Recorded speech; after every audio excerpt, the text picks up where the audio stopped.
Good morning students. आज हम लोग मैथ में प्रश्नावली 12.2 जो चतुर्भुज के एक्सरसाइज से रिलेटेड है उसी को हम लोग सॉल्व करेंगे। तो आइए देखते हैं इसमें एक्सरसाइज के प्रश्नों को। इसमें पहला प्रश्न दिया है, एक आयत के प्रत्येक कोण की माप ज्ञात कीजिए। प्रत्येक कोण की माप ज्ञात करना है। तो प्रिय छात्रों, आयत की परिभाषा के अनुसार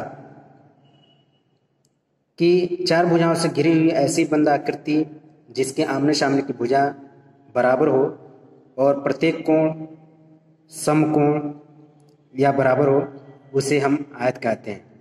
तो जब इसमें प्रत्येक कोण समकोण हो रहा है तो इसलिए प्रत्येक कोण जब समकोण है तो समकोण बराबर कितने अंश का हो जाएगा? 90 अंश का। इसलिए हल करेंगे प्रत्येक कोण बराबर 90 अंश, यही हमारा आंसर हो जाएगा। इसी प्रकार दूसरा क्वेश्चन दिया है, एक वर्ग के प्रत्येक की माप ज्ञात कीजिए। प्रिय छात्रों, वर्ग और आयत प्रत्येक के कोण 90 अंश का होता है, इसलिए इसका भी आंसर क्या हो जाएगा? 90 अंश का। इसके बाद तीसरा क्वेश्चन है, एक चतुर्भुज के 3 कोणों की माप 50 अंश, 155 अंश तथा 62 अंश है। चतुर्भुज के चौथे कोण की माप ज्ञात कीजिए। तो इसको हल करने के लिए हम क्या करेंगे कि हम जानते हैं कि चतुर्भुज के चारों कोणों का योगफल 360 अंश का होता है, इसलिए इन तीनों कोणों को जोड़ करके 360 अंश में से माइनस कर देंगे तो चौथे कोण का मान पता चल जाएगा। इसलिए हल करेंगे। चूंकि चतुर्भुज के चारों कोणों का योगफल बराबर 360 अंश होता है, जबकि दिए गए तीनों कोणों का योगफल बराबर 50 अंश प्लस 155 अंश प्लस 62 अंश बराबर 267 अंश। इन तीनों को जोड़ेंगे तो 267 अंश होगा।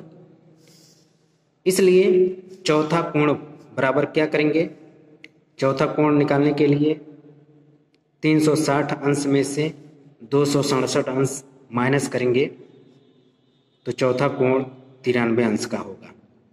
यानी 360 अंश में से 267 अंश माइनस करेंगे तो 93 अंश आएगा। यही चौथे कोण की माप हो जाएगी, इसलिए आंसर 93 अंश। इसी प्रकार चौथा क्वेश्चन दिया है, एक चतुर्भुज के 3 कोण 105 अंश, 95 अंश तथा 65 अंश माप के हैं। चतुर्भुज के चौथे कोण की माप ज्ञात कीजिए। तो प्रिय छात्रों, इसको भी हम ठीक तीसरे के जैसा ही हल करेंगे कि तीनों कोणों को जोड़ करके 360 अंश में से माइनस कर देंगे तो चौथे कोण का माप पता चल जाएगा। इसको आप हल कीजिएगा।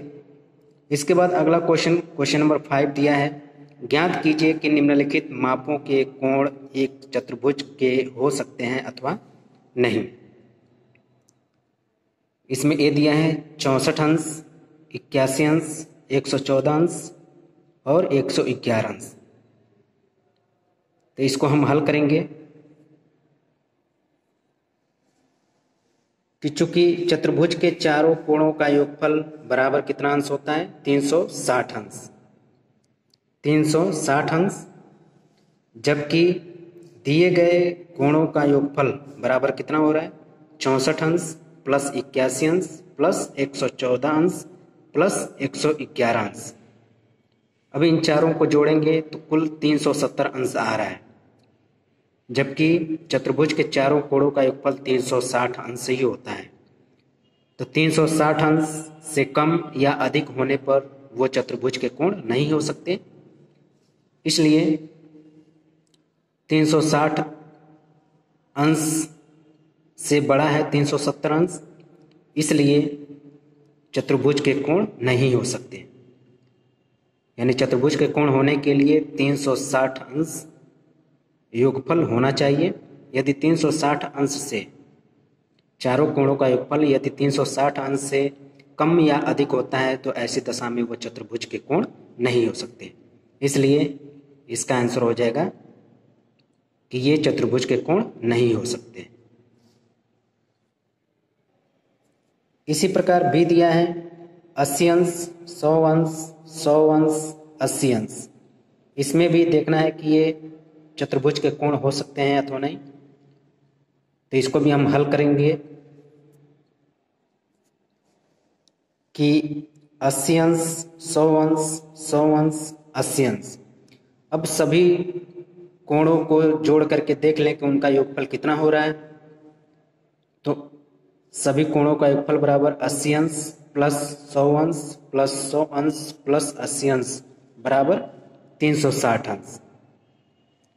तो चूंकि चतुर्भुज के चारों कोणों का योगफल भी 360 अंश का होता है और दिए गए सभी कोणों का योगफल भी 360 अंश हो रहा है, तो दोनों बराबर हैं, इसलिए यह चतुर्भुज के कोण हो सकते हैं।